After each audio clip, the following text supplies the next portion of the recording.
ธรรมะเป็นเครื่องดับทุกข์ธรรมะเป็นหนทางดับทุกข์ธรรมะเป็นผู้กำจัดอารมณ์ธรรมะเป็นผู้กำจัดความคิดธรรมะจะทำให้เรารู้ซึ่งความจริงความจริงก็หมายถึงความสงบสิ่งที่เราต้องการสิ่งที่เราแสวงหาก็คือความสงบความสงบเป็นสิ่งที่กายของเราต้องการความสงบเป็นสิ่งที่ใจเราต้องการที่เราแสวงหาทุกวันนี้คือแสวงหาความสงบเราทำหน้าที่ของเราสำเร็จแต่เราไม่เคยทำความสงบให้เกิดขึ้นกับชีวิตเราสำเร็จทุกอย่างสิ่งที่เป็นสิ่งนอกกายเราทำได้ทุกอย่างแต่สิ่งที่อยู่ในกายของเราทำไม่ได้เราต้องพิจารณาเพราะเหตุใดอะไรเราก็ทำได้หมดสิ่งที่ทำไม่ได้ก็คือทำกายให้สงบทำไม่ได้ทำใจให้สงบทำไม่ได้อวิชชาจึงทำให้เราหลงทางอวิชชาจึงทำให้เราเข้าใจสิ่งที่ผิดเช่นเราคิดว่าความสุขจะทำให้เรามีความสุขมันไม่จริงความสุขนี่แหละทำให้เราเกิดความทุกข์การเกิดของเราเนี่ยจึงเกิดความทุกข์เรามีชีวิตในการครองเรือนก็เป็นทุกข์พอมีลูกก็เป็นทุกข์พอเติบใหญ่แก่ขึ้นมาอีกหน่อยก็เป็นทุกข์สุขภาพมันเริ่มเสื่อมพ่อแม่ครูบาอาจารย์จะสอนเราตลอดเวลาว่าความสุขเป็นเหตุให้เกิดความทุกข์ที่เรามีทรัพย์มีสมบัติมีปัจจัยสี่เราไม่มีความสุขเพราะจิตเราไม่สงบเพราะกายเราไม่สงบความสงบจะเกิดขึ้นได้จำเป็นต้องอาศัยการนั่งสมาธิดังพวกเรานั่งสมาธิก็เป็นการฝึกกาย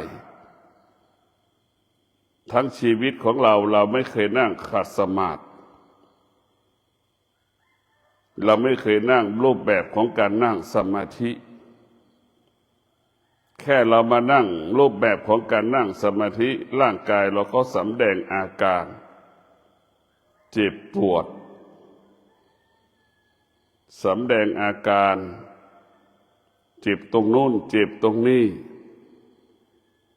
จิตใจมันก็เกิดอาการไม่พอใจอึดอัดหงุดหงิด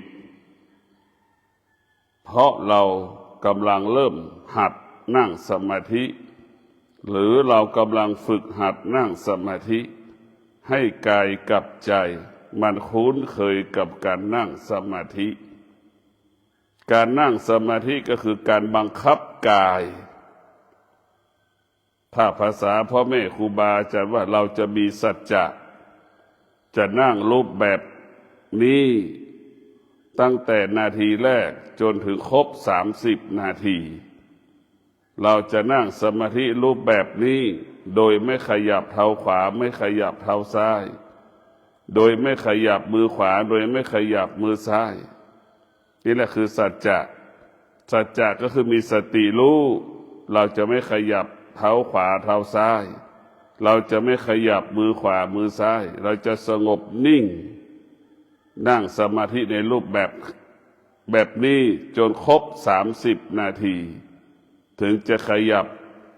เท้าขวาเท้าซ้ายถึงจะขยับมือซ้ายมือขวาออกจากกันนี่แหละคือการฝึกด้วยสัจจะถ้าเราไม่มีสัจจะเราจะไม่ประสบความสำเร็จในการฝึกเมื่อมีสัจจะเราก็จะมีขันติมีวิริยะดังที่ได้กล่าวแล้วการฝึกฝนจิตเราการฝึกฝนกายเราจะสำเร็จได้ต้องอาศัยสติสัจจะวิริยะขันติสติก็ทำให้เรารู้สึกตัวให้เรารู้ว่าเรากำลังนั่งสมาธิเรามีสติสัมปชัญญะเราจะรู้สึกตัวว่าเรานั่งสมาธิรู้สึกตัวว่านั่งสมาธิขณะที่เรานั่งสมาธิเราก็รู้สึกตัวว่ามันสงบขณะที่เรานั่งสมาธิเราก็รู้สึกตัวว่ามันปวดเรามีสติสัมปชัญญะรู้สึกตัวว่าเรากำลังอึดอัดหงุดหงิดเบื่อหน่ายเราเกิดอาการแบบนี้อย่างนี้เพราะฉะนั้นพวกเราทั้งหลาย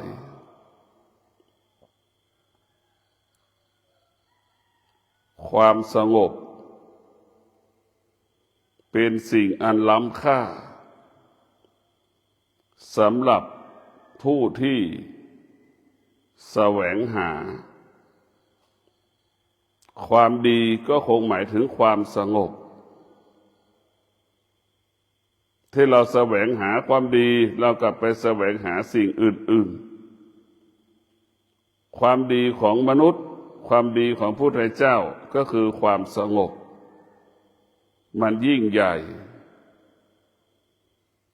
ความสงบมันจะทำให้อายตนะของเราก็คือตาหูจมูกลิ้นกายใจเราละเอียด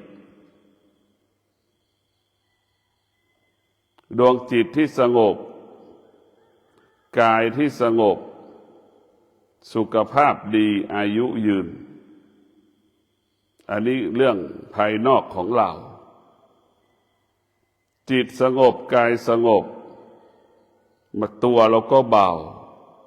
มันจะเกิดคำว่าสบายกายสบายใจแต่ความสงบทำให้เกิดคำว่าสบายกายสบายใจเพราะนั้นความสงบเป็นสิ่งที่มีค่าเป็นสิ่งที่งดงามเป็นสิ่งอันประเสริฐเป็นสิ่งที่กายกับใจเราต้องการและปรารถนาตลอดเวลา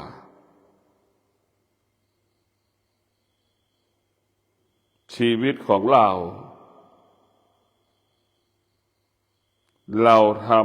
ให้เห็นสิ่งที่นอกกายมากเกินไปเราไปให้ความสำคัญสิ่งที่นอกกายมากเกินไป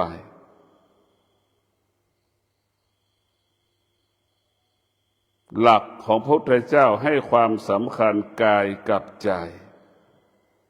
ให้เราศึกษากายกับใจให้เราเรียนรู้เรื่องกายกับใจเมื่อเรารู้เรื่องกายเราก็รู้เรื่องใจเมื่อเรารู้เรื่องใจเราก็รู้เรื่องกายทั้งกายทั้งใจจะทำให้เราเข้าถึงหลักธรรมคำสอนของพระพุทธเจ้ารู้ว่าร่างกายเรามันไม่เที่ยงรู้ว่าร่างกายเรามันไม่เที่ยงแต่เราต้องรู้ว่าร่างกายของเรานั้นเกิดความเสื่อมตลอดเวลาความเสื่อมก็คงหมายถึงความเจ็บปวดที่มันปรากฏนั่นคือความเสื่อมเริ่มเกิดร่างกายมันเริ่มเกิดสำแดงอาการเกิดความเสื่อมลุกยากนั่งยากในความเสื่อมเริ่มเกิดความแก่เริ่มเกิดคำว่าแก่นี่ไม่ใช่ว่าอายุ60แต่คำว่าเสื่อมนี่มันเกิดขึ้นได้ทุกวัยเสื่อมนี่มันเกิดขึ้นได้ตลอดเวลาแม้กระทั่งเด็กหนุ่มสาวมันก็เกิดอาการคำว่าเสื่อมลุกยากนั่งยากนั่นคือความเสื่อมปรากฏเราเกิดมาแล้วก็แก่ทันทีเราเกิดมาเพื่อแก่เราเกิดมาเพื่อเจ็บเรามาเกิดมาเพื่อตาย ระหว่างที่มันแก่ระหว่างที่มันเจ็บระหว่างที่มันตายเราได้เรียนรู้สิ่งที่อยู่เหนือเกิดแก่เจ็บตายก็คือธรรมะ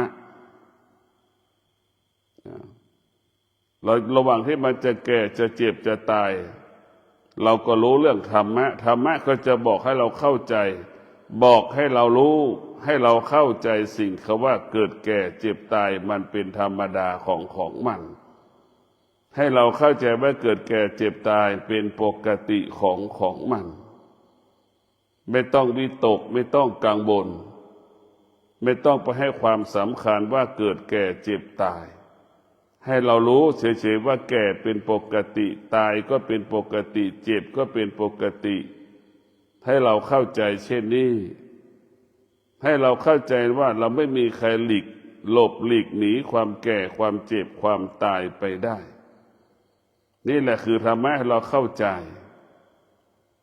เมื่อเราเข้าใจเข้าถึงความแก่ความเจ็บความตายความโลภก็ลดลงความหลงก็ลดลงความเกลียดชังก็ลดลงความอยากก็ลดลงอยากได้อยากมีก็ลดลงโดยอัตโนมัติไม่รู้จะหาเงินไปทำไมไม่รู้จะหาสิ่งวัตถุสะสมวัตถุสิ่งของต่างๆไว้ทำไมเพราะฉะนั้นพวกเราทั้งหลายธรรมะของพระพุทธเจ้าก็บอกสอนให้เราเข้าใจเรื่องกายว่ามันไม่เที่ยงทุกวันเนี่ยเราอยู่กับสิ่งที่มันไม่เที่ยงทั้งสิ้นอารมณ์หายใจเข้าออกก็มันก็ไม่เที่ยงการรับรู้ของเราก็มันก็ไม่เที่ยงทุกอย่างพ่อแม่ครูบาอาจารย์สอนเราจิตรู้สิ่งใดให้จิตละสิ่งนั้นมันก็บอกว่าเราต้องอยู่เหนืออนิจจังทุกขังอนัตตา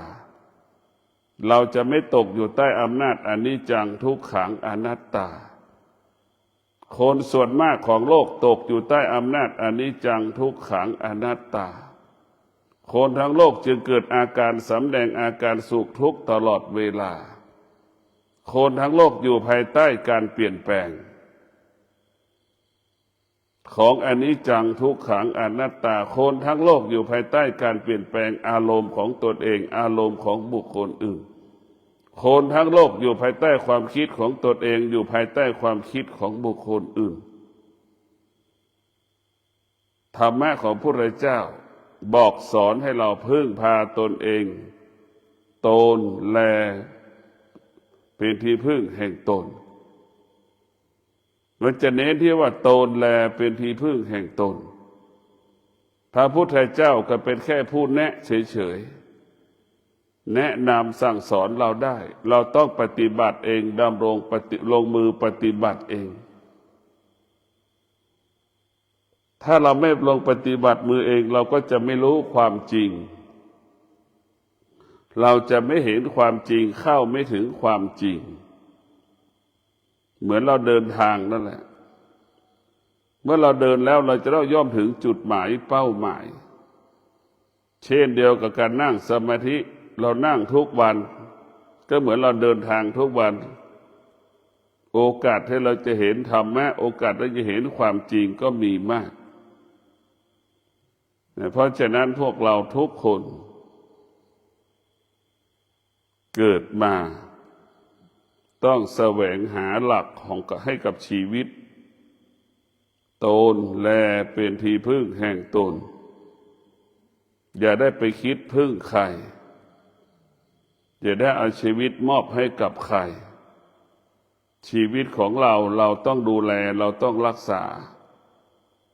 ไม่มีใครสามารถดูแลรักษาชีวิตเราได้เท่ากับตัวเราเองทุกคนก็ไม่สามารถอยู่ร่วมกันได้ไม่สามารถอยู่กับกันได้ตลอดเวลาดังพ่อแม่สามีภรรยาลูกอยู่ร่วมกันได้แค่บางเวลาเท่านั้นพระพุทธเจ้าจึงบอกสอนให้เรารู้ว่าการพลัดพรากเป็นกฎของชีวิต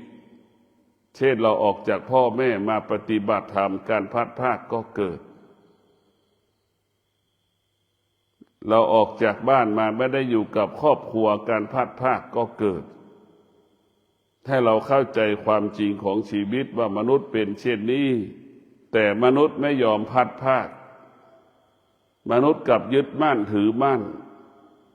สิ่งที่มันเปลี่ยนแปลงร่างกายของเราเป็นสิ่งที่มันเปลี่ยนแปลงเรายึดมั่นถือมั่นก็เป็นทุกข์ความคิดของเราเป็นสิ่งที่เปลี่ยนแปลงเรายึดมั่นถือมั่นก็เป็นทุกข์การกระทำของเรามันก็เกิดการเปลี่ยนแปลงเรายึดมั่นถือมั่นมันก็เป็นทุกข์แต่พระพุทธเจ้าสอนให้เราไม่ควรไปยึดติดสิ่งต่างๆรู้เฉยๆสิ่งที่เรารู้เราก็รู้เฉยๆเรารู้ว่าเป็นมะม่วงเราก็รู้ว่าเป็นมะม่วงหวานเราไม่ต้องไปรับรู้ว่ามันหวานหรือไม่หวานมันเปรี้ยวหรือมันหวานเราก็ไม่รู้หินเราก็เห็นว่าเป็นหินเท่านั้นก้อนหินก็สึกว่าเห็นก้อนหินเห็นกิ่งไม้ก็เห็นว่ากิ่งไม้เห็นเสื้อผ้าเก่าก็รู้ว่าเห็นเสื้อผ้าเก่าเราจะไม่มีเหตุผลเราจะไม่ไปสงสัยสิ่งที่เรารู้สิ่งที่เราเห็นแต่เราก็เข้าใจว่าสิ่งที่เรารู้สิ่งที่เราเห็นก็อยู่ภายใต้การเปลี่ยนแปลงของอนิจจังทุกขังอนัตตาทั้งสิ้นสำหรับผู้ที่ปฏิบัติธรรมผู้เรียนรู้ธรรมก็ให้อยู่เหนืออารมณ์ของตนเองอยู่เหนืออารมณ์ของบุคคลอื่นเมื่อเราอยู่เหนืออารมณ์ของตนเองอยู่เหนืออารมณ์ของบุคคลอื่นอยู่ความคิดอยู่เหนือความคิดตนเองอยู่เหนือความคิดของบุคคลอื่นสุขภาพเราก็งดงามสุขภาพเราก็ดีเจ็บป่วยก็ไม่เกิดถึงแม้จะเจ็บป่วยมันก็เป็นไปตามหลักของธรรมชาติกฎของธรรมชาติเราจะต้องจัดการบริหารชีวิตของเราทุกวันนี้เกิดแก่เจ็บตายเกิดก่อนเวลากำหนดมันเกิดก่อนเวลากำหนดยังไม่แก่ยังไม่ถึงเวลามันแก่มันก็แก่ไม่ถึงเวลามันเจ็บมันก็เจ็บไม่ถึงเวลามันตายมันก็ตายเพราะมันประมาทเราประมาทจะทำให้แก่เจ็บตายเกิดก่อนเวลากำหนดเพราะเราขาดสติจึงทำให้แก่เจ็บตายก่อนเวลากำหนดเพราะเราขาดปัญญาจึงทำให้แก่เจ็บตายก่อนเวลากำหนดเพราะเราขาดความอดทนจึงทำให้แก่เจ็บตายก่อนเวลากำหนดเรามีสติฝึกฝนจิตมีสติฝึกฝนอบรมจิตให้จิตรู้ให้จิตรู้เรื่องธรรมทุกอย่างที่จิตบรรลุก็คือทุกให้จิตมันละจิตรู้สิ่งใดให้จิตละสิ่งนั้นจิตเรารู้สิ่งใดให้ละสิ่งนั้นตาสัมผัสกับรูปก็ให้ตาละที่ตาสัมผัสกับรูปหูสัมผัสกับเสียงก็ให้หูนั้นละเสียงที่เราสัมผัสรู้สึกจมูกสัมผัสกับกลิ่นก็ให้เราละกลิ่นที่เราสัมผัสรู้สึกลิ้นเราสัมผัสกับรสชาติอาหารก็ให้จิตให้ลิ้นของเราละสิ่งที่เรารับรู้สึกกายของเราใจของเราสัมผัสรู้สึกให้เราละทั้งสิ้นเมื่อเรารู้แล้วละรู้ด้วยปัญญารู้ด้วยปัญญาจะไม่สะสมรู้ด้วยปัญญารู้แล้ววางรู้แล้วปล่อยที่สุดก็รู้เฉยๆการรับรู้ของตาไม่มีค่าการรับรู้ของหูก็ไม่มีค่าการรับรู้ของลิ้นก็ไม่มีค่าการรับรู้ของจมูกก็ไม่มีค่ารูปไม่มีค่าสำหรับตา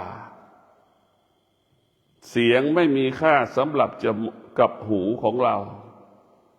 กลิ่นไม่มีค่าสำหรับจมูกของเรา ลิ้นไม่มีค่าสำหรับรสชาติอาหารของเราสิ่งเหล่านี้ไม่มีค่าถ้าเราฝึกจิตจะไม่มีค่าเมื่อมันไม่มีค่ามันก็ไม่มีสุขไม่มีทุกข์สิ่งใดมีค่าทุกข์เกิดขึ้นทันทีสุขเกิดขึ้นทันทีสิ่งใดเราไม่เห็นค่าไม่ให้ค่ามันสิ่งนั้นก็ไม่เกิดสุขไม่เกิดทุกข์เพราะเราอยู่เหนือมันการฝึกจิตก็ให้จิตเรารู้เฉยๆรู้ว่าเรามีสติรู้เฉยๆว่าเราขายของรู้เฉยๆว่าเรานั่งสมาธิรู้เฉยๆว่าเรากำลังปฏิบัติธรรมให้เรารู้สติให้สติบรรลุให้รู้สึกตัวตลอดเวลาว่าเรานั่งสมาธิรู้สึกตัวว่ามันปวดขณะที่เรานั่งสมาธิให้เรารู้ตลอดเวลาว่าเราอึดอัดในขณะที่เรานั่งสมาธิรู้อาการของกายรู้อาการของจิตแค่นี้แหละประเสริฐสูงสุดถ้าไปรู้เรื่องอื่นๆเป็นเรื่องของคนโง่บัณฑิตจะรู้เรื่องกายกับจิตบัณฑิตจะรู้เรื่องกายกับจิตคนโง่จะรับรู้เรื่องอื่นๆกายกับจิตเนี่ยเป็นสิ่งสำคัญเป็นสิ่งที่มีคุณค่ามันเป็นตำราที่ประเสริฐสูงสุดกายของเราก็เป็นตำราชิ้นหนึ่งของโลกจิตของเราก็เหมือนคนอ่านตำราศึกษาค้นคว้าความจริงของโลกเพราะฉะนั้นพวกเราทั้งหลายพิจารณาน้อมนำเอาธรรมะมาสู่กายสู่ใจธรรมะของพุทธเจ้าก็คือสติให้เรามีสติรู้เท่านั้นรู้ว่าตาเห็นรูปก็จบว่าหูได้ยินเสียงก็จบจมูกสัมผัสกับกลิ่นก็จบลิ้นสัมผัสกับรสชาติอาหารก็จบกายของเราสัมผัสถูกต้องความร้อนความหนาวจิตมันรู้สึกให้เรารู้แค่นั้นรู้เข้าไปยึดติดในสิ่งที่เรารู้เป็นทุกข์ทันทีรู้ไปอยู่ภายใต้สิ่งที่เรารู้เป็นทุกข์รู้อยู่ภายใต้สิ่งที่เรารู้เป็นทุกข์ส่วนมากเรารู้เลยไปอยู่ภายใต้สิ่งที่เรารู้เป็นทุกข์เหมือนหูได้ยินเสียงคนดินทาของเรานะเป็นทุกข์ทันทีเลยได้ยินเสร็จแล้วเข้าไปยึดติดแล้วมันก็เกิดอาการสำแดงอาการถ้าเราฝึกจิตมันก็จะบอกให้เรารู้เฉยๆหูได้ยินเสียงคนดินทาก็รู้เฉยๆช่างมันว่าช่างมันไม่ให้มีค่าไม่ให้เกิดค่าทุกวันนี้เราตาเห็นรูปก็ให้ตาก็ให้ค่าแล้วมันจะสงบได้อย่างไรหูสัมผัสกับเสียงก็ให้หูก็ให้ค่าแล้วชีวิตเราจะสงบได้อย่างไรจมูกสัมผัสกับกลิ่นเราก็ให้ค่ามันแล้วชีวิตเราจะสงบได้อย่างไรลิ้นเราก็ดีก็ให้ค่ากับรสชาติอาหารต่างๆ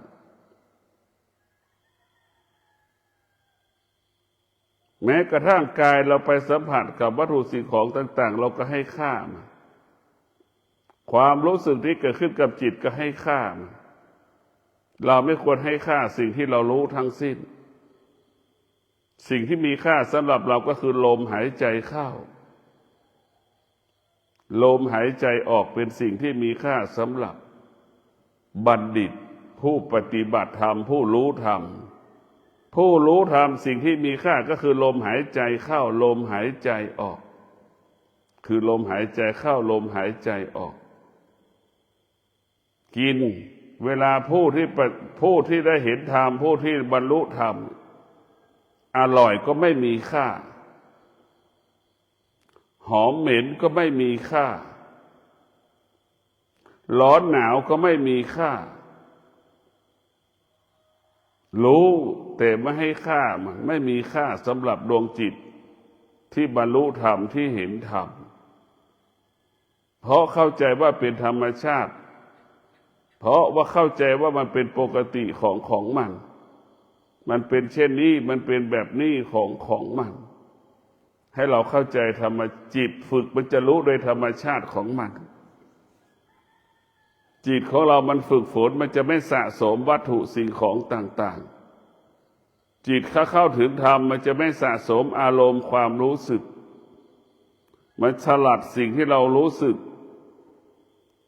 มันจะไม่ครอบครองวัตถุสิ่งของเกินความจำเป็นยึดมั่นถือมั่นธรรมะของพระพุทธเจ้าเป็นหลักเอาธรรมะของพระพุทธเจ้านี่แหละเป็นเครื่องดับทุกข์เอาธรรมะของพระพุทธเจ้าเป็นผู้ชำระความทุกข์ธรรมะของพระพุทธเจ้านี่แหละจะทำให้กายกับใจเราสงบโลกใบนี้สิ่งที่มีค่าก็คือความสงบเป็นสิ่งที่มีค่ายิ่งกว่าอัญมณีชั้นหนึ่งของโลกความสงบเป็นเรียกว่าเป็นสมบัติติดตัวของเราสิ่งที่เราควรครอบครองก็คือครอบครองธรรมธรรมะเป็นสิ่งที่เราควรครอบครองธรรมะเป็นสิ่งที่เราควรสะสมสั่งสมรู้ว่าการบวชเป็นสิ่งที่ดีรู้ว่าการอดทนเป็นสิ่งที่ดีเราควรสะสมรู้เรามีวิริยะภาคเพียรเป็นสิ่งที่ดีสิ่งเหล่านี้เราควรรู้ว่าสติการมีสติเป็นสิ่งที่ดีนี่เราควรรู้สิ่งที่เราควรรู้คือรู้เรื่องธรรมะเราจะสำเร็จได้ด้วยความอดทนเราไม่สำเร็จเพราะเราขาดความอดทนเราต้องรู้เรื่องสิ่งเหล่านี้แล้วเราก็สะสมสิ่งเหล่านี้เป็นต้นทุนเป็นกำลังของเรา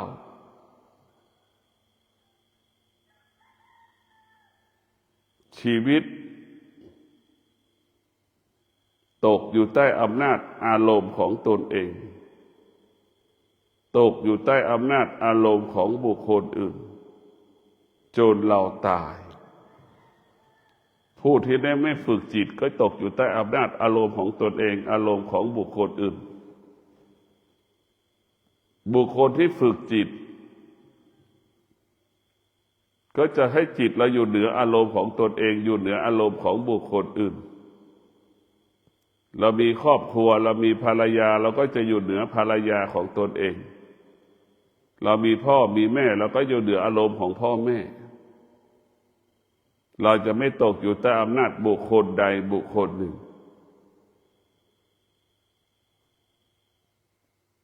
สติจะทำให้เรารู้เช่นนี้สติจะทำให้เรารู้ว่าทำความดีด้วยกายสติมันจะทำให้เรารู้ว่าเราทำความดีด้วยใจเราสติถ้ารู้ว่าทำความดีด้วยวาจาเหมือนเราสวดมนต์ไหว้พระทำความดีด้วยวาจาการนั่งสมาธิคือเป็นการทำความดีด้วยกายเป็นการทำความดีด้วยกายนี่เป็นการทำความดีด้วยกายบทสวดวาจาของเราสวดมนต์ด้วยปากของเราด้วยวาจาของเรากายวาจาใจนี่เป็นต้นแบบของการทำความดีเป็นต้นกำเนิดของการทำความดีพวกเรามีสติละสิ่งที่จิตรู้ทั้งสิ้น สิ่งที่เรารู้คือมันไม่เที่ยงคำว่าไม่เที่ยงนั้นมันปรากฏทุกชั่วโมงทุกลมหายใจตาเห็นรูปมันก็ไม่เที่ยงเราจะพอใจไม่พอใจมันก็ไม่เที่ยงหูสัมผัสกับเสียงพอใจไม่พอใจมันก็ไม่เที่ยงจมูกสัมผัสกับกลิ่นจะพอใจไม่พอใจมันก็ไม่เที่ยงให้เรารู้เช่นนี้ลิ้นเราสัมผัสกับรสชาติอาหารเราจะพอใจไม่พอใจมันก็ไม่เที่ยงทั้งสิ้นก็เมื่อเรารู้ว่าสิ่งมันไม่เที่ยงเราไปยึดถือยึดมั่นมันก็จะเป็นทุกข์ชีวิตของเราต้องเรียนรู้เรื่องธรรมเราน้อมนำเอาธรรมมากำกับกำหนดควบคุมเอาธรรมมาควบคุมกายเอาธรรมมากำกับจิตวันนี้มีสติเท้าขวาย่างจะไม่เหยียบมดเท้าซ้ายย่างจะไม่เหยียบมดเราจะมีสติเอาจิตไปไว้ที่เท้าเราจะเดินออกจากศาลาไปหาห้องนอนเนี่ยเราจะมีสติจะไม่เหยียบสัตว์เราจะเดินอย่างมีสติเดินไปพิจารณาไปนี่แหละเรียกว่าสติสัจจะเราจะมีสติสัจจะจะไม่เหยียบมดนี่เราจะต้องเดินทางแบบยกให้ละเอียดย่างให้ละเอียดถ้าเราเป็นเช่นนี้เราก็ประสบความสำเร็จในการปฏิบัติธรรมการปฏิบัติธรรมไม่ใช่การนั่งหลับตาเพียงอย่างเดียวนะเราจะต้องเอาการปฏิบัติธรรมเราจะต้องเอาสติไปไว้ที่ตาวันนี้เราจะมีสติรู้สึกเราจะมีสติสัมปชัญญะรู้การเคลื่อนไหวของตารู้สิ่งที่ตาสัมผัสถูกต้องเราจะมีสติและมีสัจจะตาสัมผัสกับรูปวัตถุสิ่งของใดๆภายใน1 วันเราจะมีสติจะไม่ยึดติดสิ่งที่ตามันสัมผัสรูปวัตถุสิ่งของต่างๆนี่เรามีสติรู้อย่างนี้เราจะไม่เกิดอาการไม่สำแดงอาการดีใจเสียใจที่ตามันสัมผัสหูของเราสัมผัสกับเสียงเราก็มีสติไม่ให้เกิดอาการดีใจเสียใจเราจะไม่ให้เกิดอาการเฝ้าดูอาการที่เรารู้เฉยๆและได้ต้องบำเพ็ญเพียรศึกษาไว้ตั้งแต่ตาหูจมูกลิ้นกายใจเราจะไม่ตกอยู่ใต้อำนาจของมันเราจะพิจารณาแค่นี้ถ้าเราทำได้ทุกอย่างสงบตาหูจมูกลิ้นกายใจตามันสงบก็ประเสริฐแล้วหูมันสงบก็สุดยอดแล้วจมูกสงบก็สุดยอดแล้วทุกวันนี้มันไม่สงบมันตกอยู่ใต้อำนาจสิ่งที่มันรู้อันนี้คือปัญหาทุกวันทุกชั่วโมงเราจึงสุขทุกชั่วโมงเราจึงทุกข์จนเราแก่เราเฒ่าจน80-90ก็ยังเกิดอาการสำแดงอาการมันจะเกิดอาการสำแดงอาการแบบนี้อย่างนี้ก็เพราะเราไม่ได้ฝึกสติให้เรารู้สึกตัวตลอดเวลารู้สึกอายตนะที่มันรับรู้ให้มันสงบเราต้องพิจารณามีสติรู้มีสติรู้ตาสัมผัสกับรูปหูสัมผัสกับเสียงจมูกสัมผัสกับกลิ่นลิ้นสัมผัสกับรสกายเราสัมผัสถูกต้องจิตเราก็รู้สึกสารพัดรู้สึกเวทนาปรากฏเราก็รู้อุปาทานปรากฏเราก็รู้ให้เรารู้หมดแล้วก็ละรู้แล้วก็วางทุกอย่าง เราจะไม่เข้าไปยึดติดมันทุกอย่างโลกใบนี้มันไม่เที่ยงโลกใบนี้อยู่ภายใต้การเปลี่ยนแปลงโลกใบนี้อยู่ภายใต้สิ่งที่มันไม่ทนมันเป็นสิ่งที่ทนได้ยากโลกใบนี้เป็นสิ่งที่ควบคุมไม่ได้ควบคุมความคิดก็ไม่ได้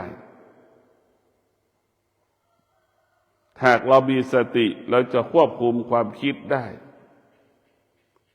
ตาเป็นต้นเหตุให้เกิดความคิดหูก็เป็นต้นเหตุให้เกิดความคิดจมูกก็เป็นต้นเหตุให้เกิดความคิดลิ้นของเราก็เป็นต้นเหตุแห่งความคิดมันเป็นเหตุให้เกิดความคิดทั้งสิ้น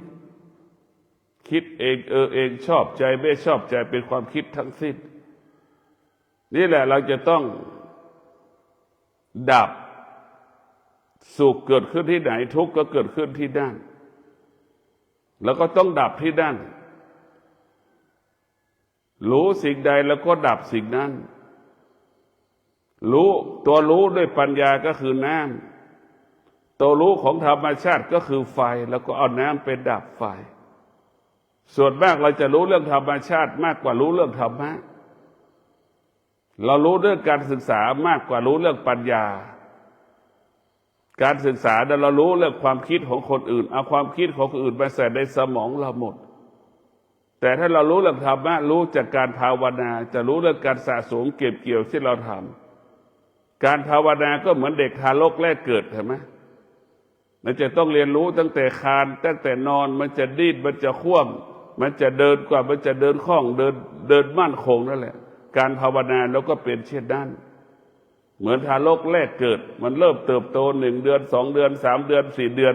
กิริยาอาการของเด็กมันจะเริ่มการพัฒนาก็เป็นเช่นนั้นแหละ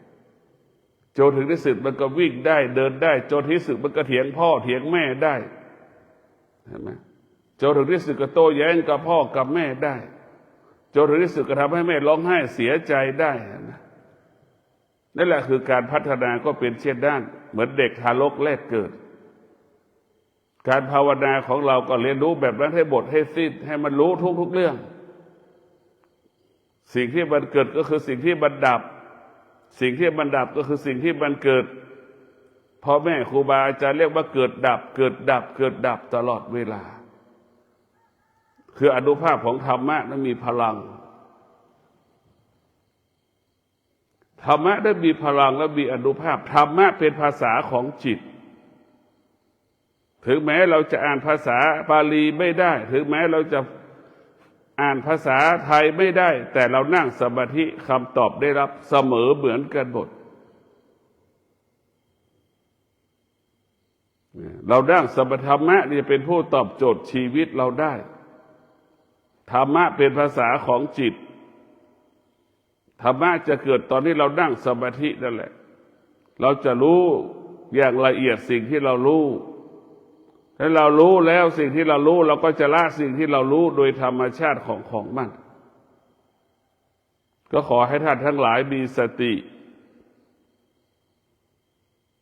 ฝึกฝนจิตอบรมจิตให้จิตนั้นมั่นคงเมื่อจิตรับรู้รู้สึกให้จิตมั่นคงต่อจิตที่รับรู้รู้สึกเราฝึกจิตก็ให้จิตรู้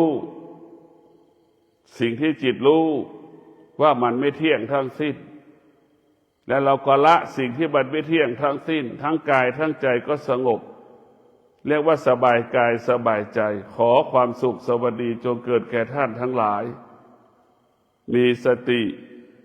ฝึกฝนอบรมจิตให้จิตนั้นมั่นคงในพระธรรม